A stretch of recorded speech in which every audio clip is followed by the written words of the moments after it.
Sa aming paglalakbay, tinahak namin ang mahaba at mahirap na daan patungo sa isang liblib na lugar.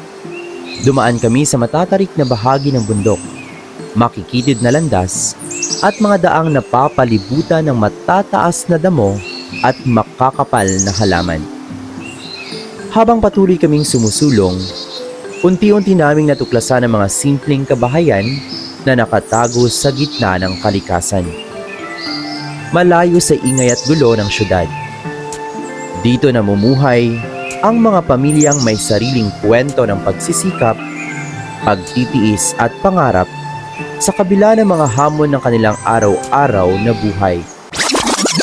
Char! Hindi pala ito documentary mga friendship, ito ay isang paglalakbay kung saan maghahanap kami ng mga kabahayan na pwede po naming matanong ng mga ilang katanungan. Alright, let's go!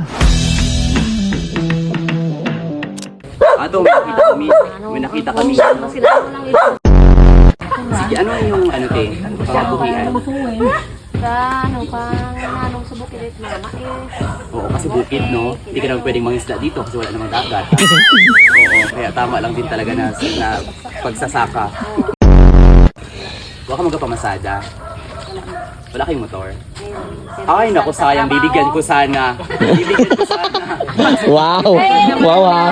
May motor ka. Naku, hindi na pwede touch mo. Charity? Gusto ko sanang tanungin kung may ilog kayo, pero alam ko namang wala. Oo. Kaya wala namang problema, no? Kasi wala namang pagbaha. Kasi unang-una, bukid naman, kaya hindi talaga magbaha. Bakit delikado pag may bagyo? Pag luma ang balay, yun ang gusto namin. Yung karot na. Mga pag-uwi ng bahay. Amun asli. Hindi, joke lang. Oo. Siguro din po talo ninyo mga kaudyante. Tuto niyo go. Ay, yun naman ang ikakaso namin sa inyo. Charot lang. Joke lang. Hindi napapupulay. O ano engineer, may permit ha? May permit to cut. Ay, Diyos ko, mabagtas pa ikaw sa ginbagtas namon. Kalayo. Ginoo ko. Oo. Wala naman kamong ginaano dyan, halimbawa mga treasure nga ginapahalagahan o din, mga kayamanan o dyan man, mga ano. Wala naman din, wala namang nakalubong, no? So, okay naman. Challenge. Ang nakabaon sa CR, yun naman ang Ginto. Gintong mabaho. May mga tradisyon ka mo, Teng. May nalala ko dyan. Kumrawa man, no? Wa man yung tradisyon. Maliban na lang kung madaling araw. Okay. Joke lang. Pila ka mong gastay dyan, Teng? Bali, ano mo? Siyam. Kunti pala, no? Good morning po, operyente kita. Anong apelyido ni mo, te? Patrona Pablo. Ay, Diyos ko, paryente kita. Pablo. Very paryente. Anong trabaho po ninyo? Gagaro po.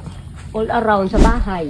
Pag sakaling what pagkakataon na maggaro kasi gabagyo, anong niyo po ninyo? Anong tawag dito?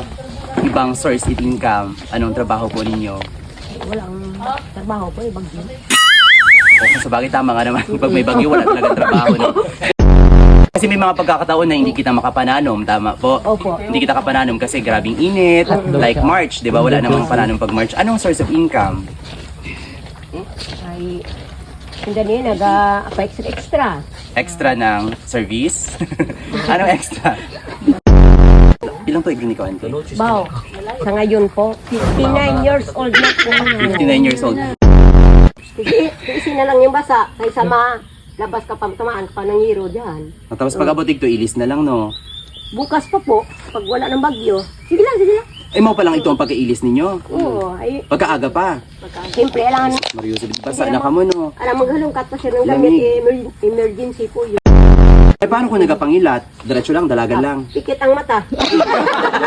Grabe naman.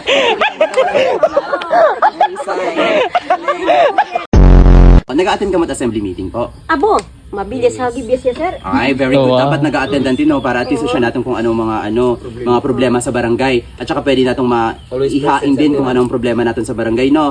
Dapat ga-attend po kay assembly meeting. Sige po, pag nagpatawag si Kapitan at mga iba pang pa-meeting maliban sa assembly meeting o iba pang mga ng gatherings, nag-aayan po ka mo. Katulad ng ayuda, pag-ayuda. Well, siyempre, mabilis din. May ayuda, no?